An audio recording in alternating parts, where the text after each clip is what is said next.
Now on Sunrise, another local family dealing with fear and uncertainty after they say their father was arrested by ICE. We hear from them this morning. Plus, a tragic bike crash killed their 12-year-old son last year. Why his parents say the city, the county, and 2 local businesses contributed to his death. Your news starts now.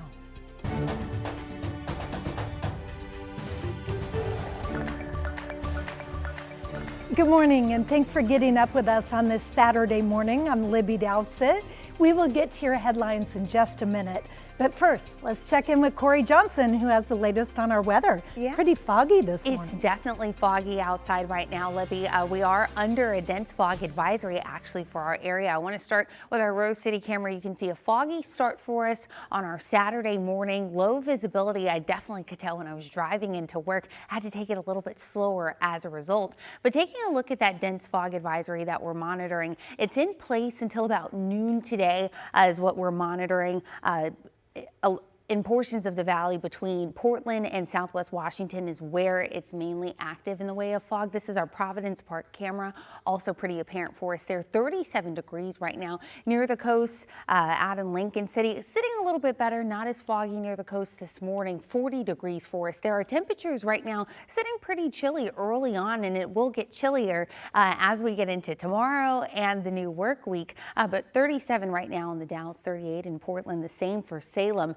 And it looks like 37 in Newport at this time. So taking a look throughout the day, the fog, as I mentioned, will lift as we get to the later part of the morning. So around noon, 1 o'clock, it should lift. But then cloud cover makes its way back in because we have a new storm system that's going to create some rain beginning in Southwest Washington starting tonight. So that's something we're going to keep an eye on and talk about in a little bit. So taking a look, if you want to plan out the rest of your day in the way of temperatures, fog to sunshine by the time we hit noon, and then it becomes cloudy again as we get into the later part of the day, topping out at around 50 degrees. I'll break down everything, including the rain timing, coming up, Libby. Thank you, Corey. This morning, Vancouver police are hunting for a driver who hit a man and 3 children and then took off. All 4 victims were taken to the hospital. We don't know their condition at this point, but here's a look at the car police are searching for.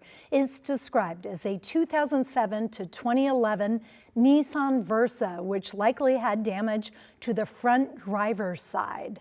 The crash happened at Southeast 136th and 7th Street about 3:20 Friday afternoon. Call Vancouver police if you know anything about the car or the driver. Portland police have arrested a man for Friday morning's deadly shooting in the Hollywood district. 2 people were shot in the upper level of a parking garage on Northeast 42nd and Halsey. 1 victim has died. Investigators tracked down the suspect at a hotel in Tigard. They say this was not a random crime, noting all 3 men involved knew each other. A Beaverton family is afraid their father may have already been deported after they say he was picked up by federal agents this week.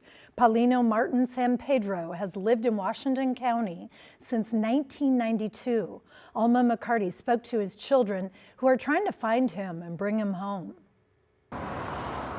At the intersection of Southwest Wilson and Allen in Beaverton. Just like that, they took him, they found him. ICE agents confronted Paulino Martin Tuesday afternoon. I feel as my dad was being targeted due to just his work truck, the way he looks, the way he sounds. His children, Ruby, Eric, and Christian, meeting near that same spot days later and tell us their dad had just finished working at a job site and was on his way to lunch with their mom. My father's not a criminal. He's a very good person. Everyone that knows him, he's a generous, sweet, ready to give his clothes off his back. A handyman and beloved Beaverton resident for more than 3 decades, Paulino, originally from Mexico, is undocumented but has no criminal record.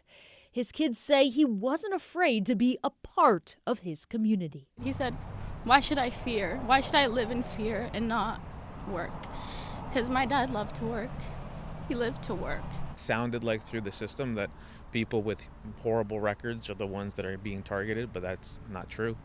They're taking whoever and they're taking him quick. This family not alone in their anguish and fear. There's a significant impact to the community here with respect to immigration enforcement, regardless of what your status might be, whether you have a green card, whether you are a citizen, or whether you do not have documentation. It's why Washington County, followed by cities like Forest Grove and Hillsborough, declared a state of emergency earlier this month to free up funding for community-based and culturally specific organizations. We're not alone, again, in doing our level best to address the situation while remaining compliant with state and federal law in this regard. When it hits so close to home, it's devastating. Paulino's friends and family wonder, however, if more could and should be done.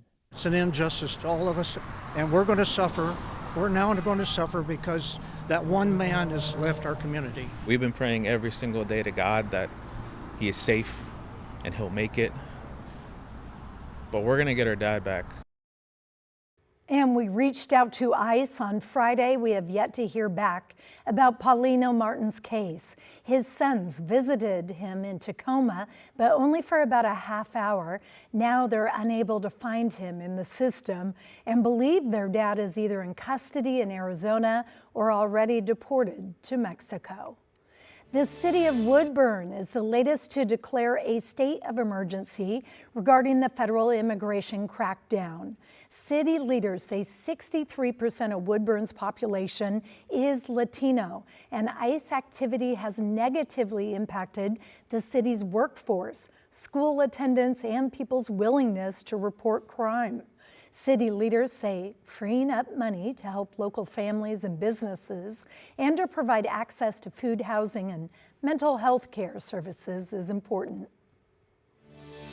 The family of a Hillsborough child killed while riding his bike says unsafe conditions near a busy intersection contributed to his death.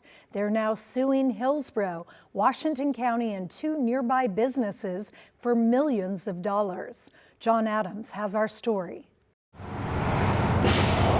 On the afternoon of February 10th, 2024, 12-year-old Joseph Brawson left his Hillsborough home on his bike. He was heading to play basketball, but he never made it.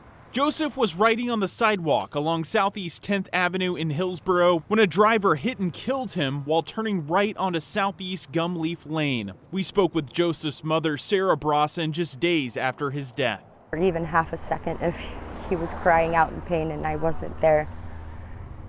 It tears me up inside. The Brawson family has now filed a wrongful death lawsuit of $2.2 million against the city of Hillsborough, Washington County, and the Starbucks and Walgreens locations that border Gumleaf Lane. The suit alleges the city and county failed to provide and maintain a proper bike lane and signage at the intersection, while also not removing hazards that could obscure the vision of drivers like trees, signposts, and poles. The suit also blames Starbucks and Walgreens for failing to provide safe ingress and egress locations for their businesses. As of Friday afternoon, we had yet to hear back from the Brawson's attorney or Walgreens about the lawsuit. We did, however, receive a statement from Starbucks saying, "We are reviewing the claims and cannot comment further due to ongoing litigation. We extend our condolences to the Brawson family for their loss." The city of Hillsborough disputes the allegations in the lawsuit. A city spokesperson said, in part, "There are many unknowns as to what caused this tragic event. What is known, though, is that a criminal investigation into the accident was conducted and the driver was not criminally charged." And we heard back from a Washington County spokesperson. They said the county had no comment due to pending litigation. Beginning Monday, the city of Portland will start enforcing towing fees for illegally parked and lived-in vehicles. The owners will face standard tow fees and need proof of ownership, insurance, and a valid driver's license to retrieve them.